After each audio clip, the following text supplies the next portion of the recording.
Now we come to the ERG theory of motivation. ERG theory of motivation, also known as Alderfer's ERG theory. Clayton Alderfer developed this theory taking into account the shortcomings of Maslow's need hierarchy theory. The major shortcoming of Maslow's theory was, in reality, people do not necessarily fulfill their needs in a hierarchical manner. Don't we come across this? Abraham Maslow's theory was excellent. It was a nice framework to understand systematically how people get motivated. But not all people go in their stages. Whenever you're studying human behavior and human phenomenon, one glove does not fit all. It's a theory that gives you a general indication of how people are. But there are exceptions when it comes to human beings. Why? Each one is unique. Some people are like other people. And because of this uniqueness and little similarities, some people take their own choices. And their needs are different. And since the needs are different, what happens? Everybody doesn't go by the same way.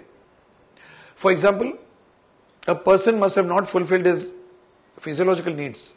He may not have much of roti, kapda, makan. But he may think of painting, a very sublime thing. We have the example of Vincent van Gogh, the great painter, Flemish painter. Now this gentleman, there's a book called The Crusader's Tomb, written by A.J. Cronin. Now this painter did not have money to have his own food. He died in poverty, utter poverty. People may say he was impractical. But his greatest need was to paint. And he painted and painted and painted. He got rejected in his life. When he died, his widow, his wife, she got millions and millions of guilders, the currency of the country. And she became very, very rich overnight. But his fulfillment, his need was to paint and get his self-expression. Now, I've given you one example. There are hundreds and thousands of examples wherein you find that people do not necessarily go by the Abraham Maslow's ladder. Right? The pyramid, I'm sorry. Now, Alderfer said that there are three needs in all of us. A little more practical model. He says we have the need to exist or existence needs. We have the need to relate with each other, relatedness needs. We have the need to grow. These three needs are there in all of us. And according to him, all the three needs may be activated at the same time. Need not be one after the other. So while I have the need to exist, to take care of my basics, at the same time I have a need to relate also. At the same time I have a need to grow. Take the poorest of poor man who doesn't have money. Does he not? Don't we see this in him? He has a need to exist, so he is struggling to make both ends meet. But does he stop relating and talking to his neighbors? No, he doesn't. He talks. And he also has a desire to grow. He wants to become richer. He wants to see that his children are educated. So in all of us, all the three are there. But at the same time, let me add, at any given point of time, one will be more than the other two at different stages of our progress in life. So when I may have existence need more than relatedness or growth. At some other stage of my life, I may have relatedness more than existence and growth. There may be times I don't want food, but I want to talk to someone. There may be times when I do not want food, I don't want to talk to someone, but I want to do something in which I grow. I want to do my studies. That time I forget about food, I forget about talking to friends. Does it not happen? So ERG talks about existence, relatedness and growth.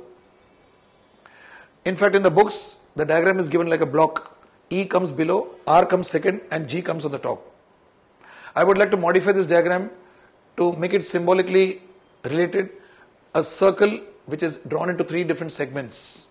120 degrees ka three segments. E, R and G. Which means it shows that all the three are existing. Now they may have different areas at different points of time. Okay? So that explains the Clayton Alderfer's ERG theory of motivation. Now there is a comparison given between ERG theory and Maslow's theory in this slide. While Maslow's theory propounded that needs are fulfilled in a hierarchical manner, ERG theory states that needs are fulfilled more than one at the same time.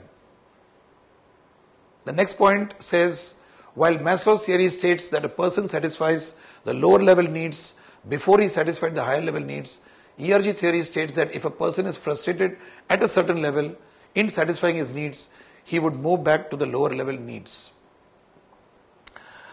If I am right now relating with people and that is not happening, I withdraw and I go to my basic level of existence. That's one of the derivations from the ERG theory. Right?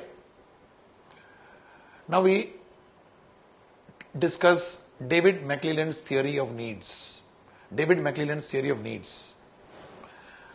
The Harvard psychologist David McClelland stated that from the organizational behavior point of view, the most prominent need is the need for achievement, need for power, and need for affiliation. 3 needs he defined. The need for achievement, I want to do something and reach somewhere. The need for power, of control and taking charge, not only of position, about people and situations, about my thoughts, the need for power. And the need for affiliation, which is about relating to people, to belong. These 3 needs are in everyone. That's what David McClelland has propounded. Need for achievement arises from the prime motive, from the desire to succeed in competitive situations based upon established or perceived standards of excellence. I have some idea that I have to do this because I put myself into a standard of excellence. And that is motivating me to go towards the need for achievement. And need for achievement in this particular theory is denoted by N-ACH, NH, or NH we call it.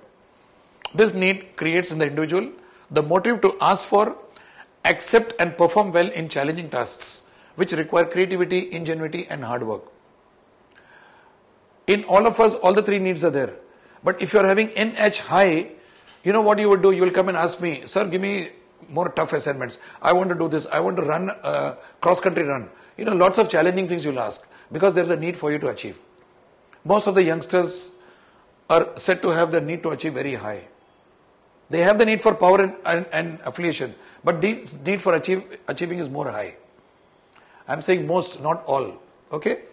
So, they seek constant improvement in their tasks, are risk takers, set goals which stretch them to higher performance and achievement. Right? That is need for achievement. Then we talk for need for power. Need for power is a desire to affect and control the behavior of others and manipulate the surroundings. I want to be in charge. This can happen even to a youngster. Right? It can happen to anybody. Denoted as N-POW. This need, when used positively, results in development, while when used negatively tends to create autocratic leadership.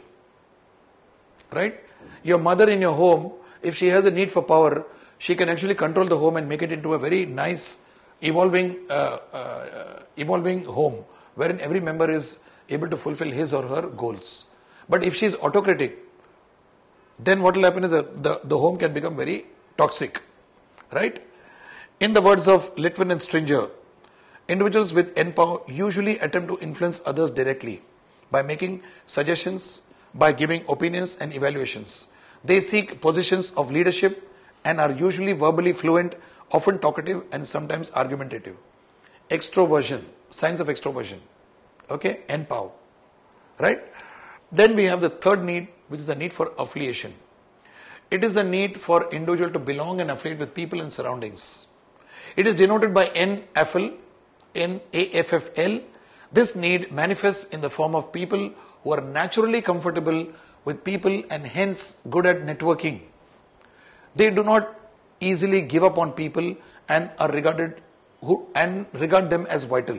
These are the people, networking people. They love people. It's natural. They accept people the way they are. Right? They have natural people skills like communication, team playing, mediation, and tending to develop emotional intelligence and empathy in groups. These are the typical HR type of people. When I say HR means I'm talking about front side HR. There are 2 types of HR. One is front side, the other one is back side. Front side HR is talking about dealing with people on a day-to-day basis. Training and development, recruitment selection, employee engagement, employee welfare when you're dealing with people. Back side is different. That is admin. Creating payrolls, creating structures of employees satisfaction surveys. All those things are coming at the back. Right? So that's David McClelland's theory of needs. There are 3 needs: need for achievement, need for power, and need for affiliation. Now we come to the next theory which is called as Frederick Herzberg's two-factor theory or hygiene theory. Frederick Herzberg and associates developed the two-factor theory in the late 1950s and the early 60s when they conducted in-depth interviews on engineers and accountants in Pittsburgh, US. They felt that employees' relation to work was basic. Underline the word basic. Employees relate to work. It's a basic thing. They all have a relation with their work. They relate to the work and they want to do a work. Everybody wants to do an honest day's job. And that his attitude towards work would determine his organization related behavior. So when I come to the workplace, I want to work, but I find myself not working. It's very funny. Everybody is interested to do an honest day's work, but many of them don't do it. So that is a big mystery. Why they don't do it? Herzberg's theory tells us why. Okay, let's take it further. They concluded that there were two factors consistently related to job satisfaction. One of which was termed as hygiene factors. The other one was termed as a motivation factor. The hygiene factor says the presence of these do not motivate people, but the absence demotivates people into dissatisfaction and loss of interest. Very tricky wording. Let me assume for the time being that I am giving this lecture to you all. I am in this room and this room has got a fairly good ambience. I am quite comfortable standing here and talking to you. Now, this is my basic hygiene factors. When these hygiene factors are given to me, I am able to deliver a lecture which is satisfying to me, and I am sure it is satisfying to you also. If the existing hygiene factors get disturbed, slightly, the AC goes off, or there is some disturbance here, what would happen is I may not be able to deliver the lecture. I may have to interrupt the video shoot. It's possible, right? So what am I suggesting? The presence of the hygiene factors does not motivate me. It makes me do my job better. But the absence will make my crumbling of my comfort zone to the extent to which I will not only get demotivated, I'll be dissatisfied and I will also get irritated. Makes sense? In other words, the place in which you're sitting right now, whether you're listening to me from the office or whether you're at home, you're taking that place for granted, inverted commas. Granted means what? You have already created a comfort zone of yours based on available resources. Now when those available resources get disturbed, that comfort zone gets shaken. So whatever task you're doing, that task gets disturbed and there is a great dissatisfaction. So what does it say? The presence of the hygiene factors do not motivate largely, but the absence demotivates largely. The presence is taken for granted, but the absence, you start getting shaken up. One of the social graces that happens in some institutes, in our institute for example, when we go to any department, we get a cup of tea. It's a very excellent social grace that happens in this institute. Now that is a grace given by the institute to everybody who comes in. Now, we almost take it for granted that the tea is available. Now imagine a day, it has never happened fortunately with any one of us, that we just walk in and the tea doesn't come and we are used to it. What happens? We have taken it for granted that it's a right. It's not a right. So when it doesn't come, we feel irritated. In employee welfare, this is what happens in organizations. Employee welfare is a munificence. It's something like the company wants to give you. And when they give you, you take it for granted that is a part of it. Hygiene factors. But when it doesn't come, you feel greatly disturbed. You start fighting for it as a right. Until somebody has to tell you, look, this is the company's welfare towards you. They have to remind you. So that you don't get disturbed and you start reminding yourself, oh my God, that's not a right. That's basically coming from them to us. It is their goodwill. Okay? So, taking it further friends, the other factor was termed as motivation factor. These factors are related to the nature of work and have a positive influence on the level of satisfaction, efficiency, effectiveness and morale. Some of these factors include the job itself, the employee recognition, the achievement, responsibility, growth and advancement. That is the motivation part of it. So unless I create the setting called the hygiene factors, motivation will not take place. It is not enough to give only hygiene. I have to also give a interesting work. I must give them all these things that are explained here, that are put in the slide. But if the hygiene factors are missing, then I have to make up in the motivation factors. So if you look at the diagram in the book, there's a block and there are two blocks. The bottom block is hygiene and the top block is motivation. If the bottom block hygiene becomes smaller, then the motivation quantum has to increase. If I have a very small office and I have more number of employees, obviously my hygiene factors may not be that good. But I must have the culture, I must have the type of an attitude in which I have to give those people a very good job profile, a very good condition of working so that they do not get affected by the lower hygiene factors. We can also have a situation wherein the hygiene factors is so high and the motivation factors need to be so low. So extremely comfortable office and there is hardly any motivation to be given, people have to work on their own. But does it always happen? No. I have come across companies where the hygiene factors is lowest and the motivation levels are very high. I have come across the opposite also. Companies which are having extremely good working conditions, but the motivation is again low. High motivation in spite of low hygiene and low motivation in spite of high hygiene. But that is what is contesting this particular theory. It says that in spite of this, there is something else that human beings come out with as a surprise. That is why human behavior is so very intriguing. It's so very chanchal, to use of Hindi word. It's so very difficult to understand. And this becomes a major challenge for HR people. What sort of initiatives to create? What sort of motivation to create in companies? How can we be sure that this will work? And nothing works once permanently. You have to keep on evolving. Keep on doing it differently. What works today may not work next month. You have to keep on changing. So I need to be very creative and innovative. Right? So in conclusion, now this particular content theories we are concluding. In conclusion, we could state that content theories of motivation explain the nature of motivation in terms of types of needs that people experience. The concept of motivation is explained by the fact that people have certain fundamental needs to satisfy which they are motivated to engage in activities. Content theories address the externals that are set to motivate the individual. The what part of it, which I mentioned at the beginning. Right? Now, we take ourselves further to the next set of theories which are called as the process theories of motivation, which address the how and the why of the motivation inside the individual, below the iceberg, in the water. Right? While content theories address what motivates people, the process theories address the how and the why of the motivation. The first theory which I am explaining right now is called as a Victor Vroom's expectancy model. Victor Vroom's expectancy model, also called as Victor Vroom's theory of valence or Victor Vroom's theory, VIE theory of needs. Different names are given, right? This model created by Victor Vroom is based on the belief that motivation is determined by the nature of the reward people expect as a result of their job performance. Just three things remember in this theory. One is I work because I have an expectation of a reward.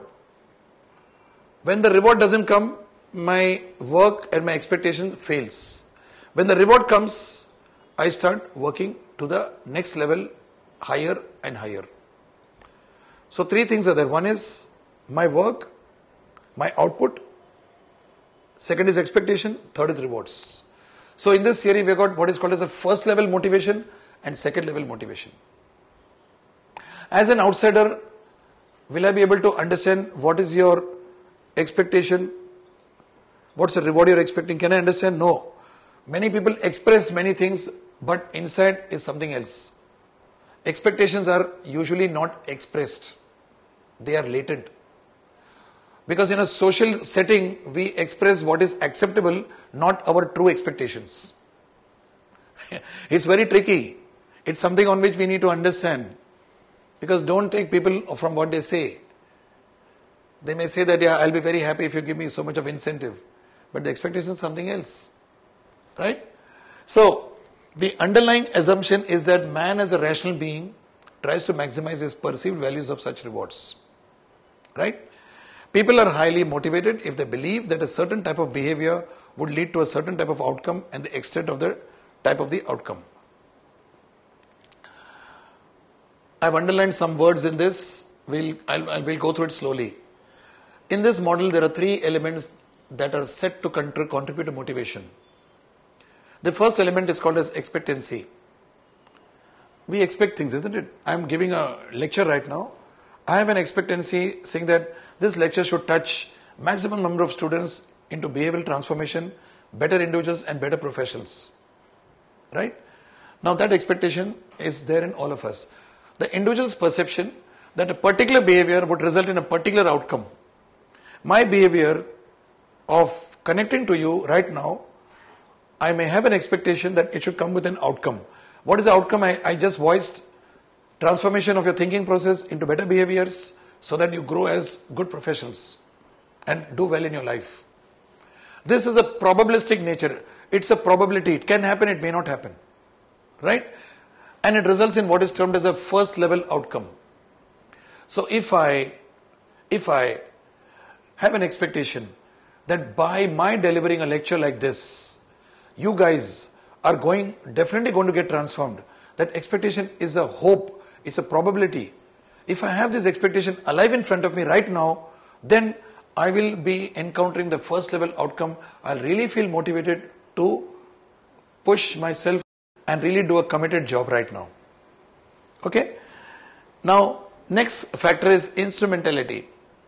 It relates to the person's belief and expectation that his performance would lead to a particular reward.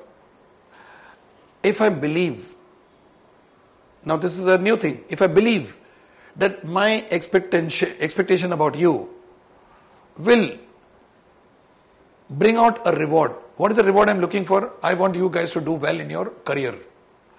If this reward, I have this belief that it will happen, I am into the second level outcome. Meaning, it is not enough for me to be in the first level outcome, I must also believe. Those of you who know me, I as far as possible I practice this. It's not enough for me to get into first level outcome. I would be very happy and I try to make myself as conscious as ever to ensure that the second level outcome is also coming. Okay, so the belief, I make it a point to believe that the people who are listening to me would get influenced by all those good things that is being told so that you will start making yourself going ahead. In many instances, my dear friends, people come to the first level and they drop out. To enter the second level, they believe in something, but the belief is not strong enough. And so what happens? They crumble. And when they see the results, in some cases not happening, the motivation comes down. But if you go to the second level, then it becomes really strong. You start getting a conviction and your own morale goes up. Right? The third point is valence. Depicts the value a person assigns to the desired reward. What's the value I attach to the fact that my students should do well in career? A very high value. For me, when I find you or some ex-students coming to me and saying that, sir, we are doing very well, it gives me a very strong feeling of fulfillment. I value that a lot. And I'm so lucky that I come across many students, ex-students, current students. They come and tell me, sir, I did this, I got this promotion, I did this career shift. That's a high valence for me. Now, all the three put together, E, I and V, it's given in the books as V, I and E, the other way around. These three put together gives you the summation of the motivation. Motivation M is equal to E into I into V. Now, into means multiply. It's not a geometrical, it's not an algebraic or an arithmetic multiplier. It's a symbolic multiplier, which means when we are talking about behaviors, we are talking about symbolisms. We are talking about a model. It means that even if my I or V is low, if the E is high, that can take me towards a high motivation. If my I is high and E and V may be low, which is very rare, even then I could have a high motivation. In other words, imagine a scenario where E is high, I is high and V is high. What happens? The motivation is huge. This motivation, I call it as morale. Morale is something that is sustaining in you regardless of external conditions. It is just a belief and it's a feeling that takes you towards doing something incessantly. And you keep on doing it. You enjoy doing it. That's a morale. And that's goal-centric, vision-centric. Right? Now this morale is so important. So motivation is a product of all the three factors, and it would be the highest when all the three are high. Motivation would be the least or zero when any one or more of the factors approaches zero. If, for example, you do not believe in E, it's coming to zero. Minimum is okay, but if it's zero, or I is zero, or V is zero, then what happens to M? It vanishes. While I'm delivering the lecture, suddenly I feel completely disillusioned, let us assume. Thank God it is not there. Okay? If I feel disillusioned, what happens? My motivation will go pop, it will go off. Or if the second level, I, suddenly goes into zero, then my motivation will pop off. I'll get cynical, I may get negative. And this happens to all human beings at some point of time. But when your awareness level is high, you know what happens? You come back to normal quickly. It requires a lot of personal training. Right?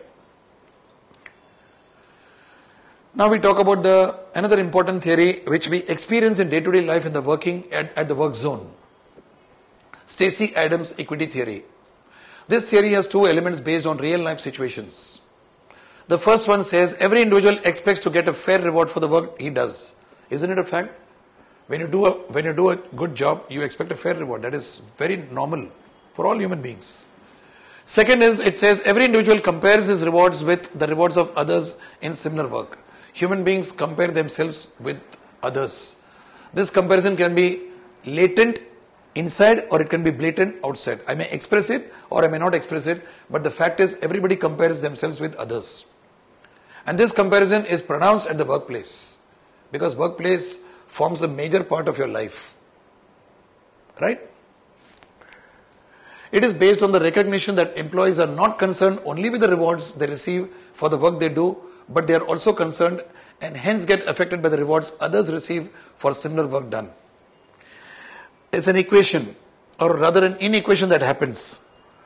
Okay? Let me talk about the second sentence also here before I come to that. This comparison creates an inequity or feeling of inequity among employees, leading to uneasiness, loss of interest and lack of motivation. You can write down in your workbooks, work done by A divided by reward received by A. Work done by A divided by reward received by A is felt to be greater than or less than work done by B divided by reward received by B. Work done by A divided by reward received by A is seen to be greater than or less than work done by B divided by the reward received by B. This greater than or less than means there's an inequity feeling. I'm not feeling comfortable. Either I'm feeling that I've done better than you, so I feel arrogant, or I feel that, oh my God, in spite of doing so much, I've got less. And this is not about absoluteness. Meaning, if I've done 10 units of work, I'm getting 10,000. My colleague has done 20 units of work, he's getting 20,000. Logically, it is justified. But human minds are not logical. When he gets 20K for 20 units of work done, which is perfectly okay, I still do not feel happy about it. There is something in me that is saying that how can he get that? He must have not done his 20 units properly. He must have done it he must have outsourced it. He must have done some shortcut here and there. All these things are in my mind. Is it not true or not? Tell me. When you know that you have not performed well, and when you know that you deserve only that much as you performed, in spite of that, there are some elements of comparison. Some people call it jealousy and all. I would not use those words. The point is we compare. We are uneasy. Now, how to remove this uneasiness? The team leader has to ensure that he converts this uneasiness into an easiness by having a constant dialogue, by making the dialogue informal with every member in the team, at the same time keeping them appraised on a daily basis. When you do this regularly, what happens? That particular individual will start getting a little less irritated about others' promotions, others' upheavals, others' demotions, etc. He starts getting into realistic thing. He may have that feeling there, but the feeling will be very less to the point of being manageable, so that it doesn't affect his work through demotivation. This is what good leaders do. If there are 8 people working under me, and there's a promotion due for only 2 of them, there are 6 of them who are working very well. Now whom to promote? Now I have to keep constant dialogue with them, telling them, look, there's a space only for 2. Every day, every week I keep on calibrating them. I keep empowering them on a daily basis as far as possible, so that everybody is prepared that on the day when the promotion comes, there's no major shock or letdown for people. In most scenarios, this happens once in 3 months, once in 6 months, once a year. In between, there is no dialogue. And this particular feedback becomes a formal dialogue. Can we convert the formal into informal? In organizations where this formal dialogue becomes informal, we notice that the equity actually happens.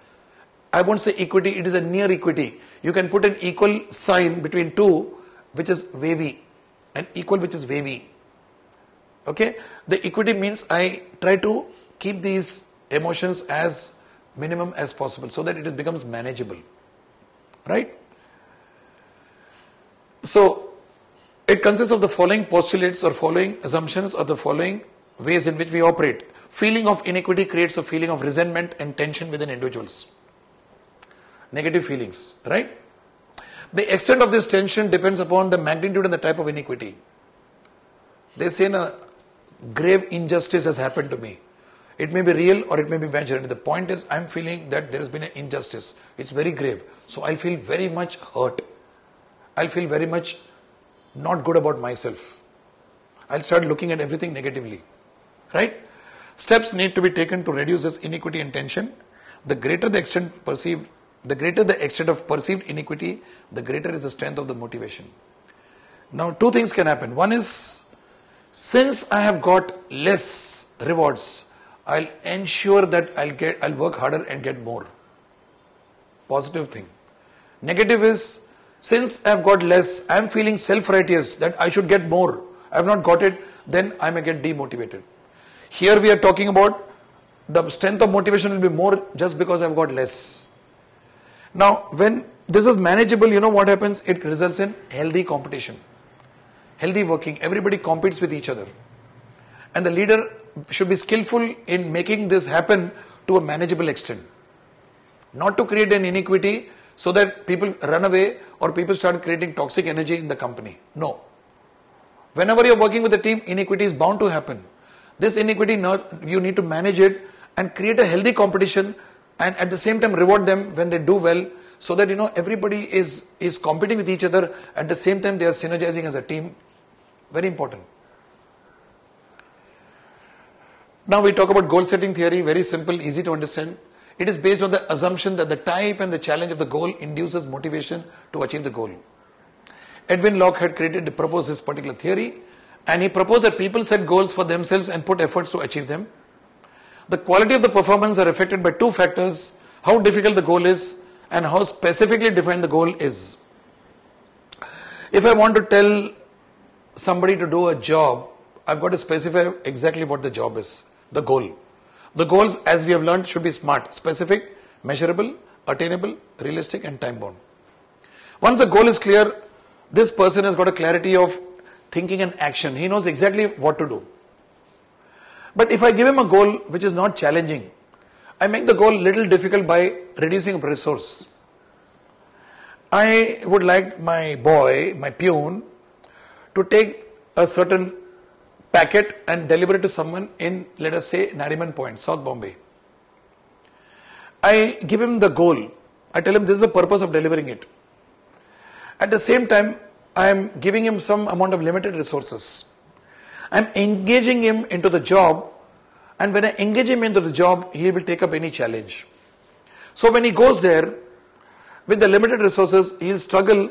And you know what happens? He'll manage himself with the limited resources. Optimum utilization of available resources. And when he goes there, he gets the work done. It is challenging. At the same time, he goes there. I also motivate him when telling him, look, today there's a problem there. There's a morcha in South Mumbai. I want you to go there. That becomes further challenge. He feels great that he is the chosen one to go there because boss wants him to get it done. Okay. Now, how you language it, how well you motivate it is the skill of the leader, of the manager or the supervisor. The same thing can snowball backwards. It can backfire if you do not language it properly. It can seem to be a manipulation because of which the person will get demotivated. Right? So that's goal setting theory. Next we talk about, which we have already learned, MBO, management by objectives. Peter Drucker's, we learned it in Principles of Management. Right? MBO is an effective form of goal setting based on involvement leads to commitment. When an employee is involved in goal setting as well as standard setting, the employee is motivated to perform better towards achievement of organization goals. Quickly recapping MBO, it talks about individual goals and organization goals. The goal setting is done one-to-one, A to B, A being the senior, B being the junior. They set the goals. They start working towards the goals. They do constant appraisal, feedback to each other, reset whatever has gone wrong and keep proceeding. A and B does it, B and C does it, down the line C and D and so on. This is based on the principles of participative management. Right? Now that's goal setting, MBO. Central goal setting is done. Managers and subordinates involvement takes place. I've already explained this to you. Okay. I'll take it further to the summary of the chapter. We are concluding the motivation chapter and we have arrived at the summary. I'm feeling highly motivated at the end of the chapter. Okay. Friends, the concept of motivation is central to all global working. Everywhere in the world, global means everywhere, not only organizations, homes, okay, institutes like ours, everywhere motivation is central. It forms the core of everything. It's not only HR people who have to get motivated. Everybody has to learn motivation. Working in teams has given way to working in hierarchies. Earlier we used to have hierarchies. Now we are all working in teams. Circular organizations. Right? Understanding motivation both through inquiry of what motivates and how to motivate is vital or important. Finally, group motivation is possible only if factors that motivate individuals are understood. Okay? Thank you very much. All the best.